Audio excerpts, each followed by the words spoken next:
네, 안녕하십니까. 오늘 또 창세기 32장 보도록 하겠습니다. 저번 시간에는 하나님께서 라반과의 문제를 잘 해결해 주셨어요. 그런데 또 하나의 문제가 남았죠. 고향으로 돌아가는데 가장 큰 문제가 남았습니다. 그게 뭡니까? 형 에서와의 문제입니다. 오늘 그 문제를 해결하신 하나님에 대해서 보도록 하겠습니다. 1절, 야곱이 길을 가는데 하나님의 사자들이 그를 만난지라. 야곱이 그들을 볼 때에 이르기를 이는 하나님의 군대라 하고 그 땅 이름을 마하나임이라 하였더라. 자, 이제 야곱이 라반과의 문제를 잘 해결하고 고향으로 돌아가는데 여호와의 사자, 천사들을 만나게 됩니다. 그래서 야곱에게 나타난 그 천사들을 향해서 야곱이 하나님의 군대라는 뜻으로 마하나임이라고 하죠. 마하나임. 이 마하나임은 제가 군대에 있을 때 그 찬양팀이 있었거든요. 찬양팀 리더도 했습니다만은 괜찮게 해요, 찬양 제가. 그런데 그때 찬양팀 이름을 마하나임이라고 했었습니다. 하나님의 군대라서 군인이라서 그랬는지 몰라도 마하나임이라고 했죠. 자, 야곱이 세일 땅 에돔 들에 있는 형 에서에게로 자기보다 앞서 사자들을 보내며, 자, 에돔에 있는 형 에서에게 먼저 종들을 보내죠. 그들에게 명령하여 이르되 너희는 내 주에게서 이같이 말하라. 주의 종 야곱이 이같이 말하기를 내가 라반과 함께 거류하며 지금까지 머물러 있었는데 내게 소와 나귀와 양떼와 노비가 있으므로 사람을 보내어 내 주께 알리고 내 주께 은혜를 받기를 원하나이다 하라 하였더니, 자, 먼저 이제 형에게 화친을 청하려고 야곱이 종들을 보내요. 그래서 라반에게 있었는데 그 라반에게서 이제 갑부가 돼서 돌아왔다. 그러니까 형, 내 동생이 돌아오니까 날 좀 봐달라 이거죠. 그렇게 종을 보냈는데 돌아온 답은 뭡니까? 사자들이 야곱에게 돌아와서 이르되 우리가 주인의 형 에서에게 이른즉 그가 400명을 거느리고 주인을 만나려고 오더이다. 큰일 났네요. 400명을 왜 거느리고 왔겠어요? 자기 집에 길리운 종 400명을 야곱을 죽이려고 그런 거죠. 그러니까 아직도 20년이 지났는데 전의 감정이 안 풀린 거예요. 내 아버지 죽기만 해봐라, 너 죽이겠다 이랬는데 그 감정이 아직도 20년이 지났는데 안 풀려서 400명을 거느리고 야곱을 죽이려 오는 거죠. 그래서 야곱이 심히 두렵고 답답하여 자기와 함께한 동행자와 양과 소와 낙대를 두 떼로 나누고 이르되 에서가 와서 한 떼를 치면 남은 한 떼는 피하리라 하고 이렇게 떼를 나누죠.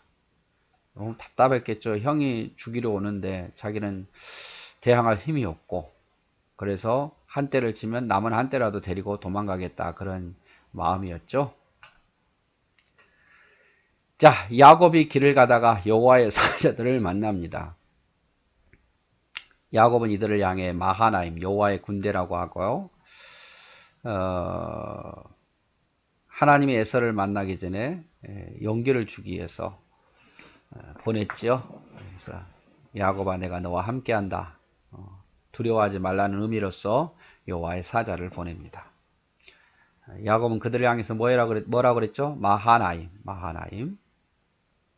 라반과의 문제는 해결이 되었지만 바로 이어서 에서와의 문제가 닥치게 됩니다.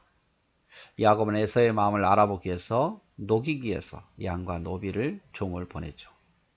인생은 이렇게 고난의 연속입니다. 어차피 하나 문제 해결되면 또 고난이 있어요. 그래서 뭐 옛날에 그런 말이 있잖아요. 자식이 많으면 바람 잘 날이 없다고. 여러분, 인생은 그렇게 고난의 연속이에요. 그래서 오늘을 즐길 줄 알아야 돼요. 오늘 주님과 함께 할 줄 알고, 맨날 미래만 바라보면서, 좋은 날만 바라보면서 오늘을 놓치지 말고 오늘 주님과 함께 기뻐하고 즐겨하는 것이 우리가 해야 할 일이죠. 오늘은 다시 돌아오지 않기 때문에 그렇죠. 야곱의 답에 에서는 400명의 군사를 거느리고 오죠. 에서의 마음이 변하지 않았고 큰 세력을 가지고 있음을 보여주기 위해서입니다. 야곱은 위기를 느끼고 자기의 것을 두 떼로 나누어서 하나라도 건지려고 합니다. 때가 틀렸군요.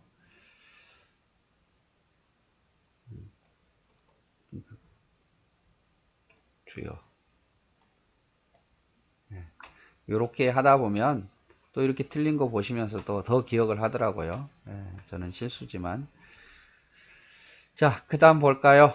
야곱이 또 이르되 내 조부 아브라 하나님. 이제 뭐 에서가 죽이려고 온다니까 얼마나 두려웠겠어요. 그러니까 하나님을 찾습니다. 참 인간은 간사해요. 좋을 때는 하나님 안 찾다가 위기 때 하나님을 찾잖아요.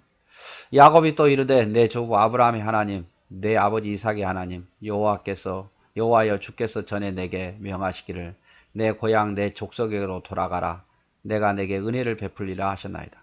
하나님 약속해 주시지 않아요. 하나님 돌아가라고 말했잖아요. 이거죠. 나는 주께서 주의 종에게 베푸신 모든 은총과 모든 진실함을 조금도 감당할 수 없사오니 내가 내 지팡이만 가지고 이 요단을 건넜더니 지금은 두 때나 이루었나이다.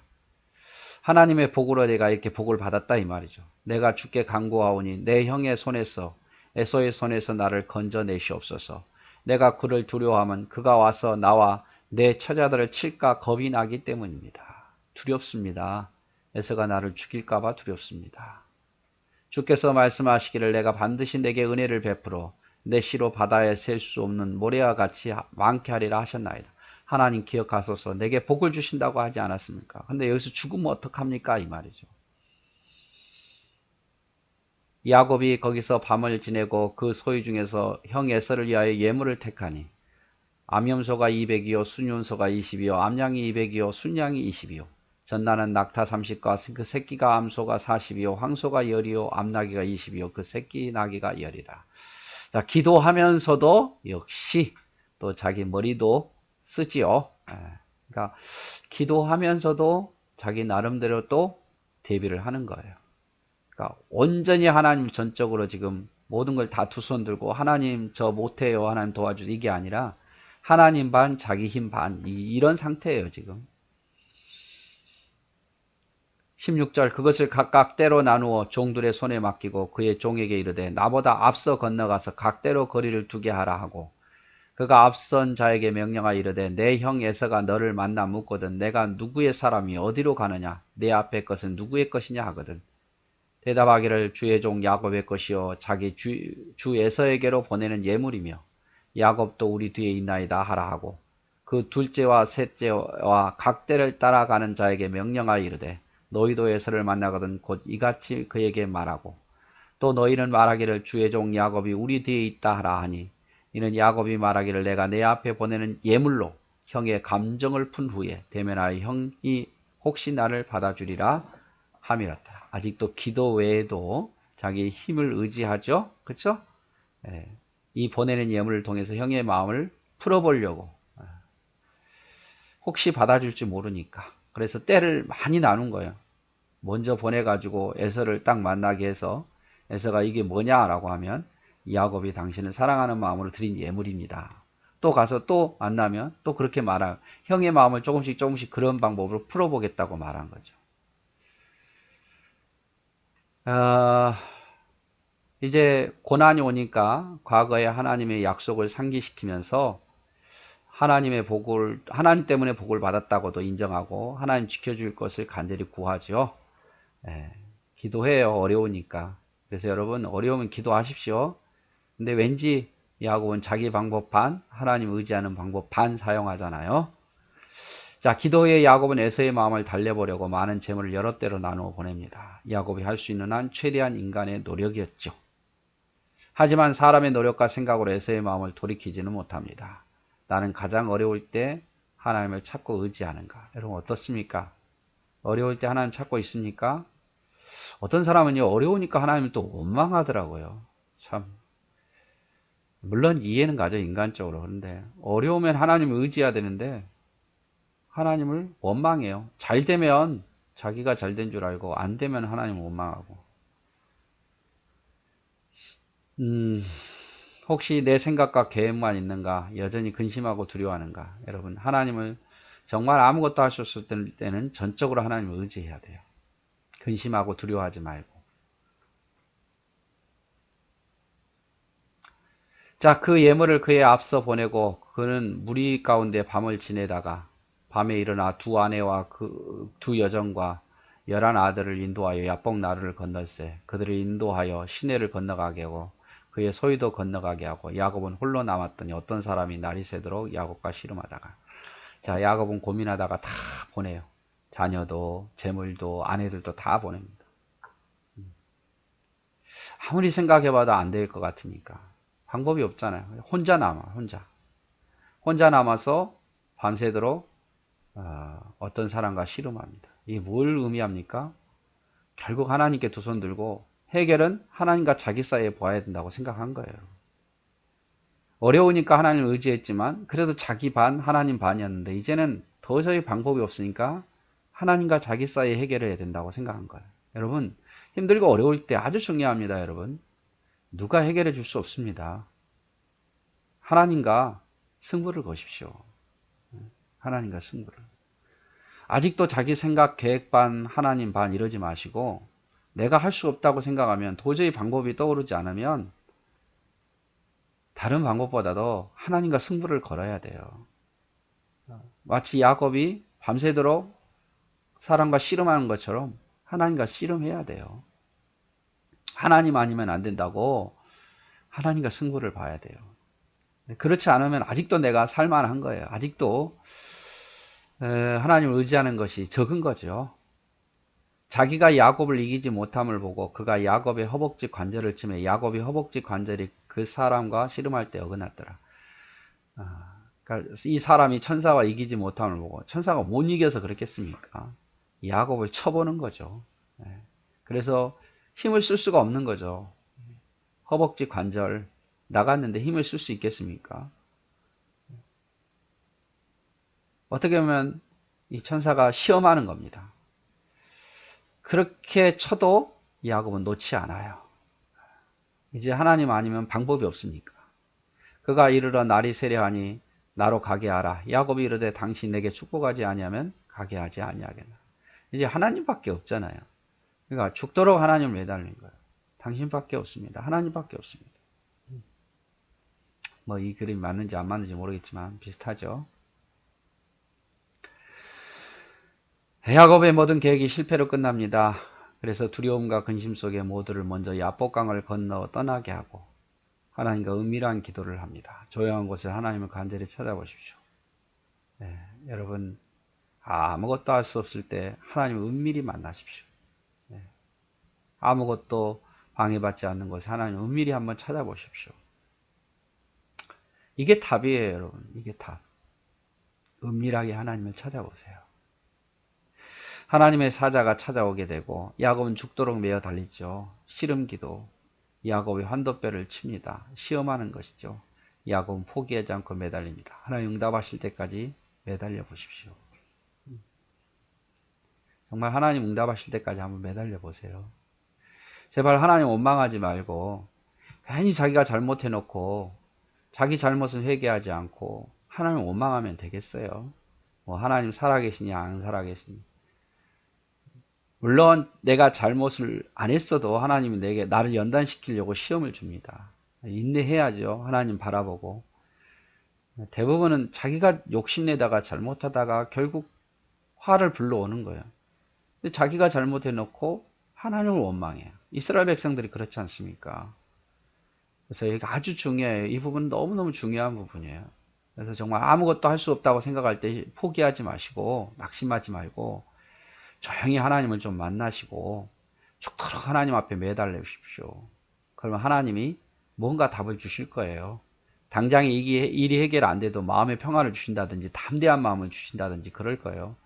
기도하기 전에는 마음이 두려웠는데 담대함이 생기게 되고 또 하나님 기적처럼 그 상황을 또 시간 지나고 나면 바꾸실 수도 있어요. 그래서 제발 여러분 어려울 때 하나님 원망하지 말고 낙심하지 말고 우리 하나님 앞에 매어 달려 기도했으면 좋겠습니다. 자, 27절 그 사람이 그에게 이르되 내 이름이 무엇이냐? 그가 이르되 야곱입니다. 그가 이르되 내 이름을 다시는 야곱이라 부를 것이 아니요 이스라엘이라 부를 것이니 이는 내가 하나님과 및 사람들과 겨루어 이겼습니다. 여러분 져준 거죠. 뭐 어떻게 천사를 이길 수 있겠습니까? 야곱이 청하여 이르되 당신의 이름을 알려주소서. 그 사람이 이르되 어찌하여 내 이름을 묻느냐 하고 거기에 야곱에게 축복한지라. 이름 알려달라는 건 뭐냐면 섬기겠다 그 말이죠. 그런데 알려주지 않아요. 그러므로 야곱이 그곳 이름을 분이엘이라 하였으니 그가 이르기를 내가 하나님과 대면하여 보았으나 내 생명이 보존됐다 함이라. 분이엘이라고 합니다. 분이엘. 뜻은 하나님과 대면하였으나 생명이 유지됐다 이 말이죠. 그가 분이엘을 지날 때에 해가 돋았고 곧 허벅지로 말미암아 절었더라. 기도 끝난 후에 감쪽같이 나은 게 아니에요. 하나님 평생의 흔적을 주시는 거죠. 절 때마다 하나님과 씨름했던 것이 생각날 수밖에 없는 거예요. 그 사람이 야곱의 허벅지 관절에 있는 둔부의 힘줄을 쳤으므로 이스라엘 사람들이 지금까지 허벅지 관절에 있는 둔부의 힘줄을 먹지 아니하더라. 뭐 짐승의 이런 둔부의 힘줄을 안 믿는 거죠. 자기 조상 야곱을 생각해서. 야곱도 여호와의 사자의 이름을 묻지만 하나님의 사자는 야곱을 축복하고 그냥 떠나죠. 혹시라도 자신을 섬길까봐 그런 거죠. 천사는 섬김의 대상이 아니에요. 야곱은 그것을 분이엘이라고 합니다. 분이엘. 하나님을 보고도 살았다는 감사의 뜻으로서 분이엘. 야곱은 영광의 상처는 가지고 있었다. 겸손하라는 상징이고 하나님과의 그렇게 기도했던 그것을 잊지 말라는 어떤 표시이죠. 하나님의 사자는 야곱의 이름을 이스라엘이라고 해주십니다. 싸워 이겼다는 뜻이죠. 속이기를 잘하는 야곱이 하나님과 싸워 이긴 자로 높여주신 겁니다. 야곱의 뜻은 뭐 발목을 잡았다. 그리고 야곱은 속이기를 잘했잖아요. 근데 이제 이스라엘이라 한 것은 하나님과 싸워 이겼다. 기도해서 이겼다 이런 뜻이겠죠. 그래서 이스라엘이라는 이름이 여기서 탄생한 거예요. 그래서 야곱의 아들들이 12아들이고 12지파가 이스라엘이 되잖아요. 그래서 오늘은 이제 아주 중요한 부분, 천사와 씨름한 야곱. 라반의 문제는 해결됐는데 에서의 문제가 도무지 해결되지 않자 결국 야곱은 어때요? 하나님을 찾죠. 다 떠나보내고 하나님께 부르짖습니다. 응답하지 않으면 여기서 내가 절대로 놓지 않겠다는 그 간절한 마음으로 기도해요. 그래서 여러분, 내가 도저히 해결할 수 없는 어떤 문제가 생겼을 때 다시 한번 말합니다만은 우리 기도해야 돼요. 하나님 의지해야 돼요. 은밀하게 하나님을 찾으십시오. 그리고 하나님밖에 소망이 없기 때문에 제발 원망하지 말고 하나님 붙잡았으면 좋겠어요. 제일 나쁜 게 뭐냐면 일이 안 되면 남을 원망하는 거예요. 남 탓하고 교회 탓, 사람 탓, 괜히 남을 원망하고 남을 미워하고 그러면 해결이 안 돼요. 그러지 마시고 괜히 죄짓지 마시고 뭐 누구한테 상처를 받든 어떤 고난이 오든 하나님과 해결해야 돼요. 그래서 하나님 앞에 부르짖고 그를 위해서 기도하든지 어려운 상황을 위해서 기도해서 우리도 야곱처럼 응답받는 그런 사람이 되었으면 좋겠습니다. 네, 오늘도 수고하셨습니다. 사랑하고 축복합니다.